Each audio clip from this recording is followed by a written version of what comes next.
Late last week, the Arizona Democratic Party took a vote that was passed, by the way, by over 80% of the members of the Arizona Democratic Party voting committee there, to basically issue a warning to Democratic Senator Kyrsten Sinema.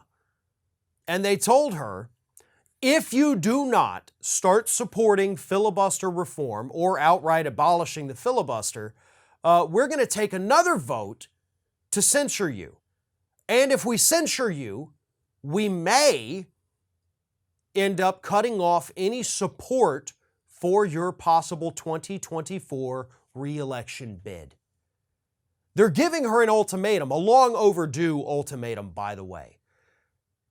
And the reason they're having to do this, especially now, is because this week we got a lot of important votes coming up in both the House and the Senate. We've got some important deadlines coming up, deadlines about the debt ceiling, deadlines about the infrastructure bill, some of them actually put in place, by the way, by Sinema herself about that bipartisan infrastructure package, saying if it doesn't happen by, I think it's actually September, sometime this week, whatever. We've got 4 days left in September. But anyway, if it doesn't happen by this date, yeah, we're done with it anyway. I'm not even going to do it. Then, of course, we have the Build Back Better Act. We have the For the People Act. Things that, for the Build Back Better, we might be able to get it through reconciliation if Sinema's on board. But the For the People Act, that thing cannot pass if we do not have filibuster reform. We cannot protect our elections from Republican suppression if we do not pass that For the People Act. And in order to do that, you have to get rid of the filibuster, which Sinema, along with Manchin, has said she's not going to do. And by coming out and saying she's not going to do it, she is actively, at this point, obstructing Joe Biden's agenda just as much as Mitch McConnell is. At this point, there is no difference between them.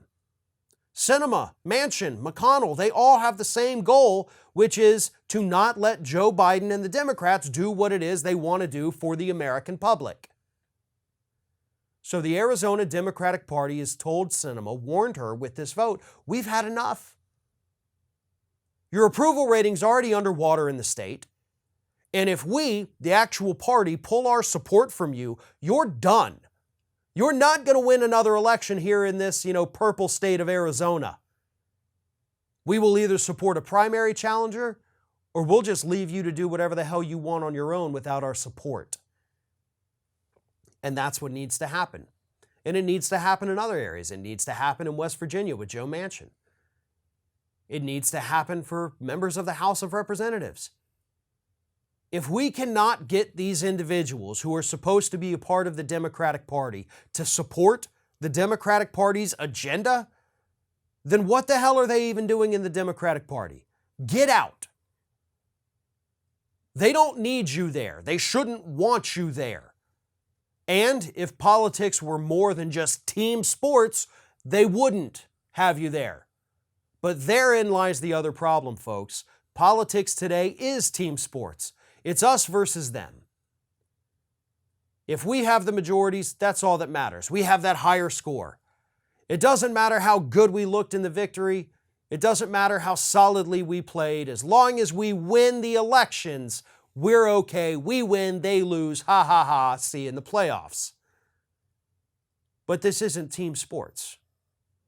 These are our lives. This is our country. And we need people out there who are actually willing to fight for things that would benefit the public. The Reconciliation Bill, the For the People Act, the PRO Act, all of these great pieces of legislation that would provide material benefits to damn near every single human being living in the United States today. And Sinema is helping lead the charge to make sure none of that ever happens. Thanks for watching, and don't forget to like, comment, share, and most importantly, subscribe to our channel for fresh content 7 days a week.